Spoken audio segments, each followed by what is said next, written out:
ओम शांति। आज 24 जनवरी 2026 प्रातः मुरली। बाबा कहते हैं, मीठे बच्चे, बाप तुम्हें जो पढ़ाई पढ़ाते हैं वह बुद्धि में रख सबको पढ़ानी है। हर एक को बाप का और सृष्टि चक्र का परिचय देना है। प्रश्न, आत्मा सतयुग में भी पाठ बजाती है और कलयुग में भी, लेकिन अंतर क्या है? बाबा उत्तर देते हैं, सतयुग में जब पाठ बजाती है तो उसमें कोई पाप कर्म नहीं होता है। हर कर्म वहाँ अकर्म हो जाता है, क्योंकि रावण नहीं है। फिर कलयुग में जब पाठ बजाती है तो हर कर्म विकर्म व पाप बन जाता है, क्योंकि वहाँ विकार है। अभी तुम हो संगम पर, तुम्हें सारा ज्ञान है। ओम शांति। अब यह तो बच्चे जानते हैं कि हम बाबा के सामने बैठे हैं। बाबा भी जानते हैं बच्चे हमारे सामने बैठे हैं। यह भी तुम जानते हो बाप हमको शिक्षा देते हैं, जो फिर औरों को देनी है।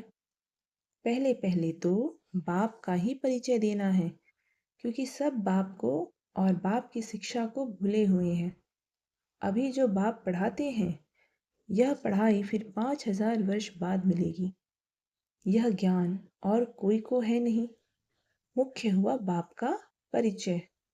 फिर यह भी समझाना है हम सब भाई भाई हैं। सारी दुनिया की जो सब आत्माएं हैं सब आपस में भाई भाई है। सब अपना मिला हुआ पाठ इस शरीर द्वारा बजाते हैं। अब तो बाप आए हैं नई दुनिया में ले जाने के लिए, जिसको स्वर्ग कहा जाता है। परंतु हम सब भाई पतित हैं, एक भी पावन नहीं। सभी पतितों को पावन बनाने वाला है ही एक बाप। यह है ही पतित विकारी भ्रष्टाचारी रावण की दुनिया। रावण का अर्थ ही है 5 विकार स्त्री में, 5 विकार पुरुष में। बाबा बहुत सिंपल रीति समझाते हैं, तुम भी ऐसे समझा सकते हो। तो पहले पहले यह समझाओ, हम आत्माओं का वह बाप है, हम सब ब्रदर्स हैं। पूछो यह ठीक है? लिखो, हम सब भाई भाई हैं, हमारा बाप भी एक है। हम सब सोल्स का वह है सुप्रीम सोल, उनको फादर कहा जाता है। यह पक्का पक्का बुद्धि में बिठाओ तो सर्वव्यापी आदि पहले निकल जाए। अल्फ पहले पढ़ना है।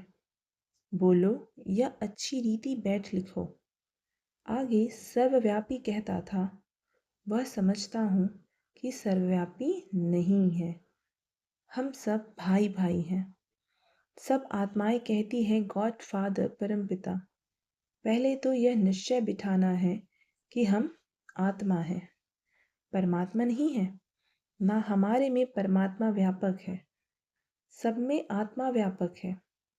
आत्मा शरीर के आधार से पाठ बजाती है, यह पक्का कराओ।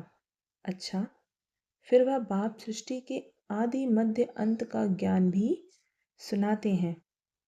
और तो कोई भी जानते नहीं कि इस सृष्टि चक्र की एज कितनी है। बाप ही टीचर के रूप में बैठ समझाते हैं। लाखों वर्ष की तो बात ही नहीं। यह चक्र अनादि एक्यूरेट बना बनाया है, इसको जानना पड़े। सत्युग त्रेता पास्ट हुए, नोट करो। उसको कहा जाता है स्वर्ग और सेमी स्वर्ग, जहाँ देवी देवताओं का राज्य चलता है। वह 16 कला व 14 कला। धीरे धीरे कलाएं कम होती जाती है। दुनिया पुरानी तो जरूर होगी ना। सतयुग का प्रभाव बहुत भारी है। नाम ही है स्वर्ग, हेवन, नई दुनिया। उसी की ही महिमा करनी है। नई दुनिया में है ही एक आदि सनातन देवी देवता धर्म। पहले बाप का परिचय फिर चक्र का परिचय दिया जाता है। चित्र भी तुम्हारे पास है निश्चय कराने के लिए। यह सृष्टि का चक्र फिरता रहता है। सतयुग में लक्ष्मी नारायण का राज्य था। त्रेता में राम सीता का। यह हुआ आधा कल्प। 2 युग पास्ट हुए, फिर आता है द्वापर कलयुग। द्वापर में रावण राज्य। देवता वाम मार्ग में चले जाते हैं तो विकार की सिस्टम बन जाती है। सतयुग त्रेता में सब निर्विकारी रहते हैं। एक आदि सनातन देवी देवता धर्म रहता है। चित्र भी दिखाना है, ओरली भी समझाना है। बाप हमको टीचर बन ऐसे पढ़ाते हैं। बाप अपना परिचय खुद ही आकर देते हैं। खुद कहते हैं, मैं आता हूँ पतितों को पावन बनाने, तो मुझे शरीर जरूर चाहिए, नहीं तो बात कैसे करूं। मैं चैतन्य हूँ, सत हूँ और अमर हूँ। आत्मा सतो रजो तमो में आती है। आत्मा ही पावन और पतित बनती है। इसीलिए कहा जाता है, पतित आत्मा पावन आत्मा। आत्मा में ही सब संस्कार है। पास्ट के कर्म व विकर्म का संस्कार आत्मा ले आती है। सतयुग में विकर्म होता ही नहीं। कर्म करते हैं, पाठ बजाते हैं, परंतु वह कर्म अकर्म हो जाता है। गीता में भी अक्षर है। अभी तुम प्रैक्टिकल में समझ रहे हो। जानते हो बाबा आया हुआ है पुरानी दुनिया को बदलने, नई दुनिया बनाने। जहाँ कर्म अकर्म हो जाते हैं उसको ही सतयुग कहा जाता है, और फिर जहाँ सब कर्म विकर्म होते हैं उसको कलयुग कहा जाता है। तुम अभी हो संगम पर। बाबा दोनों तरफ की बात समझाते हैं। सतयुग त्रेता तो है पवित्र दुनिया, वहाँ कोई पाप नहीं होता। जब रावण राज्य शुरू होता है तब ही पाप होते हैं। वहाँ विकार का नाम ही नहीं होता। चित्र तो सामने है, राम राज्य और रावण राज्य। बाप समझाते हैं, यह पढ़ाई है, बाप के सिवाय और कोई नहीं जानता। यह पढ़ाई तो तुम्हारी बुद्धि में रहनी चाहिए। बाप भी याद आता है, चक्र भी बुद्धि में आ जाता है, सेकंड में सब याद आ जाता है। वर्णन करने में देरी लगती है। इनके 3 फाउंटेन हैं। झाड़ ऐसा होता है, बीज और झाड़ सेकंड में याद आ जाएंगे। यह बीज फलाने झाड़ का है, ऐसे इनसे फल निकलता है। यह बेहद का मनुष्य सृष्टि रूपी झाड़ कैसे है, इनका राज तुम समझाते हो। बच्चों को सारा समझाया है। आधा कल्प डायनेस्टी कैसे चलती है, फिर रावण राज्य होता है। तो जो सतयुग त्रेतावासी हैं वही द्वापरवासी बनते हैं। झाड़ वृद्धि को पाता रहता है। आधा कल्प के बाद रावण राज्य होता है, विकारी बन जाते हैं। बाप से जो वर्षा मिला वह आधा कल्प चलता है। नॉलेज सुनाकर वर्षा दिया, वह प्रारब्ध भोगी अर्थात सतयुग त्रेता में सुख पाया। उसको सुखधाम सतयुग कहा जाता है। वहां दुख होता ही नहीं। कितना सिंपल समझाते हैं। एक को समझाते हो या बहुतों को समझाते हो तो ऐसे अटेंशन देना है। समझता है, हाँ हाँ करता है, बोलो नोट करते जाओ। कोई शंका हो तो पूछना। जो बात कोई नहीं जानता वह हम समझाते हैं। तुम कुछ भी जानते नहीं हो, पूछेंगे फिर क्या। बाबा तो इस बेहद झाड़ का राज समझाते हैं। यह नॉलेज अभी तुम समझते हो। बाप ने समझाया तुम 84 के चक्र में कैसे आते हो। यह अच्छी रीति नोट करो, फिर इस पर विचार करना है। जैसे टीचर ऐसे निबंध देते हैं, फिर घर में जाकर रिवाइज कराते हैं ना, तुम भी यह नॉलेज देते हो, फिर देखो क्या होता है। पूछते रहो, एक एक बात अच्छी रीति समझाओ। बाप टीचर का कर्तव्य समझाकर फिर गुरु का समझाओ। उनको बुलाया ही है कि आकर हम पतितों को पावन बनाओ। आत्मा पावन बनती है तो फिर शरीर भी पावन मिलता है। जैसे सोना वैसा जेवर बनता है। 24 कैरेट का सोना उठाएंगे खाद नहीं डालेंगे तो जेवर भी ऐसे सतो प्रधान बनेंगे। अलाई डालने से तमो प्रधान बन पड़े हैं। पहले पहले भारत 24 कैरेट पक्के सोने की चिड़िया था, अर्थात सतो प्रधान नई दुनिया थी। फिर तमो प्रधान बनी। यह बाप ही समझाते हैं और कोई मनुष्य गुरु लोग नहीं समझाते। बुलाते हैं आकर पावन बनाओ, सो तो गुरु का काम है। वानप्रस्थ अवस्था में मनुष्य गुरु करते हैं। वाणी से परे स्थान हो है इनकॉर्पोरियल वर्ल्ड, जहाँ आत्माएं रहती है। यह है कॉर्पोरियल वर्ल्ड। दोनों का यह मेल है। वहाँ तो शरीर है नहीं, वहाँ कोई कर्म नहीं होता। बाप में तो सारी नॉलेज है। ड्रामा प्लान अनुसार उनको कहा ही जाता है नॉलेजफुल। वह चैतन्य सत्यचित आनंद स्वरूप होने के कारण उनको नॉलेजफुल कहा जाता है। बुलाते भी हैं हे पतित पावन नॉलेजफुल शिव बाबा। उनका नाम सदैव शिव ही है। बाकी आत्माएं सब आती है पाठ बजाने, तो भिन्न भिन्न का नाम धारण करती है। बाप को बुलाते हैं परंतु उनको कुछ भी समझ नहीं रहती। जरूर भाग्यशाली रथ भी होगा जिसमें बाप प्रवेश कर तुमको पावन दुनिया में ले जाए। तो बाप समझाते हैं, मीठे मीठे बच्चों, मैं उनके तन में आता हूँ जो बहुत जन्मों के अंत में है। पूरा 84 जन्म लेते हैं। भाग्यशाली रथ पर आना पड़ता है। पहले नंबर में तो है श्री कृष्ण, वह है नई दुनिया का मालिक। फिर वही नीचे उतरते हैं, गोल्डन से सिल्वर, कॉपर, आयरन एज में आकर पड़ते हैं। अभी फिर तुम आयरन से गोल्डन बन रहे हो। बाप कहते हैं सिर्फ मुझ अपने बाप को याद करो। जिसमें प्रवेश किया है उनकी आत्मा में तो ज़रा भी नॉलेज नहीं थी। इनमें मैं प्रवेश करता हूँ, इसलिए इनको भाग्यशाली रथ कहा जाता है। नहीं तो सबसे ऊंच तो यह लक्ष्मी नारायण है। इनमें प्रवेश करना चाहिए, परंतु उनमें परमात्मा प्रवेश नहीं करते, इसलिए उनको भाग्यशाली रथ नहीं कहा जाता। रथ में आकर पतितों को पावन बनाना है तो ज़रूर कलयुगी तमो प्रधान होगी ना।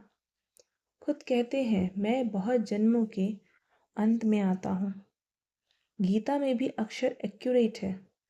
गीता को ही सर्वशास्त्र में शिरोमणि कहा जाता है। इस संगम युग पर ही बाप आकर ब्राह्मण कुल और देवता कुल स्थापना करते हैं। बहुत जन्मों के अंत में अर्थात संगम युग पर ही बाप आते हैं। बाप कहते हैं मैं बीज रूप हूँ। श्री कृष्ण तो है सतयुग का रहवासी। उनको दूसरी जगह तो कोई देख न सके। पुनर्जन्म में तो नाम, रूप, देश, काल सब बदल जाता है। फीचर्स ही बदल जाते हैं। पहले छोटा बच्चा सुंदर होता है, फिर बड़ा होता है, वह फिर शरीर छोड़ दूसरा छोटा लेता है। यह बना बनाया खेल ड्रामा के अंदर फिक्स है। दूसरा शरीर लिया तो उनको श्री कृष्ण नहीं कहेंगे। वह दूसरे शरीर पर नाम आदि फिर दूसरा पड़ेगा। समय, फीचर्स, तिथि, तारीख आदि सब बदल जाता है। वर्ल्ड की हिस्ट्री, ज्योग्राफी हूबहू रिपीट कहा जाता है, तो यह ड्रामा रिपीट होता रहता है। सतो रजो तमो में आना ही है। सृष्टि का नाम, युग का नाम सब बदलते रहते हैं। अभी यह है संगम युग। मैं आता ही हूँ संगम पर। मैं तुमको सारी दुनिया की हिस्ट्री, ज्योग्राफी सत्य बताता हूँ। आदि से लेकर अंत तक और कोई भी जानता ही नहीं। सतयुग की आयु कितनी थी यह पता न होने के कारण लाखों वर्ष कह देते हैं। अभी तुम्हारी बुद्धि में सब बातें हैं। तुम्हें अंदर में यह पक्का करना है कि बाप बाप टीचर सतगुरु है, जो फिर से सतो प्रधान बनने के लिए बहुत अच्छी युक्ति बताते हैं। गीता में भी है, देह सहित देह के सब धर्म छोड़ अपने को आत्मा समझो। वापस अपने घर जरूर जाना है। भक्ति मार्ग में कितनी मेहनत करते हैं भगवान पास जाने के लिए। वह है मुक्ति धाम, कर्म से मुक्त।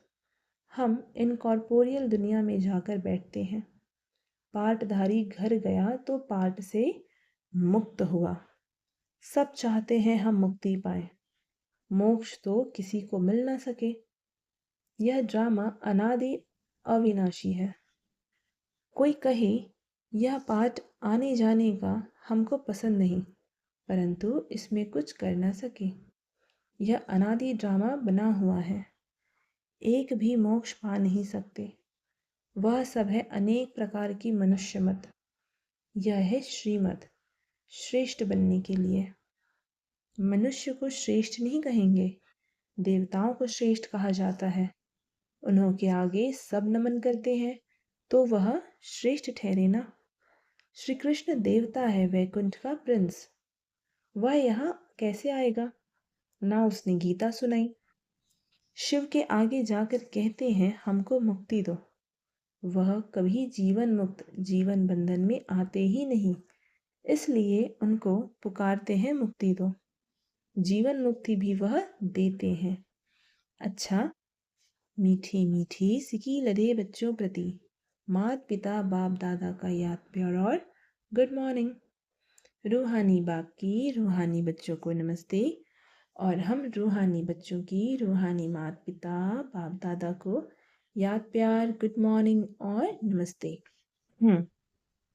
धारणा के लिए मुख्य सार। पहली पॉइंट, हम सब आत्मा रूप में भाई भाई हैं। यह पाठ पक्का करना है और कराना है। अपने संस्कारों को याद से संपूर्ण पावन बनाना है। दूसरी पॉइंट, 24 कैरेट सोना, सच्चा सोना सतो प्रधान बनने के लिए कर्म अकर्म विकर्म की गुह गति को बुद्धि में रख अब कोई भी विकर्म नहीं करना है। आज का वरदान, घबराने की डांस छोड़ सदा खुशी की डांस करने वाले मास्टर नॉलेजफुल भव। जो बच्चे मास्टर नॉलेजफुल हैं वह कभी घबराने की डांस नहीं कर सकते। सेकंड में सीढ़ी नीचे, सेकंड में ऊपर। अब यह संस्कार चेंज करो तो बहुत फास्ट जाएंगे। सिर्फ मिली हुई अथॉरिटी को, नॉलेज को, परिवार के सहयोग को यूज करो। बाप के हाथ में हाथ देकर चलते रहो तो खुशी की डांस करते रहेंगे। घबराने की डांस हो नहीं सकती, लेकिन जब माया हाथ पकड़ लेते हो तो वह डांस होती है। स्लोगन, जिनका संकल्प और कर्म महान है वही मास्टर सर्वशक्तिमान है। अव्यक्त इशारे। इस अव्यक्ति मास में बंधन मुक्त रह जीवन मुक्त स्थिति का अनुभव करो। मास्टर त्रिकालदर्शी बनकर हर कर्म हर संकल्प करो व वचन बोलो तो कोई भी कर्म व्यर्थ व अनर्थ वाला नहीं हो सकता। त्रिकालदर्शी अर्थात साक्षीपन की स्थिति में स्थित होकर इन कर्मेंद्रियों द्वारा कर्म करेंगे तो कर्म के वशीभूत नहीं होंगे। सदा कर्म और कर्म के बंधन से मुक्त बन अपनी ऊंच स्टेज को प्राप्त कर लेंगे। ओम शांति।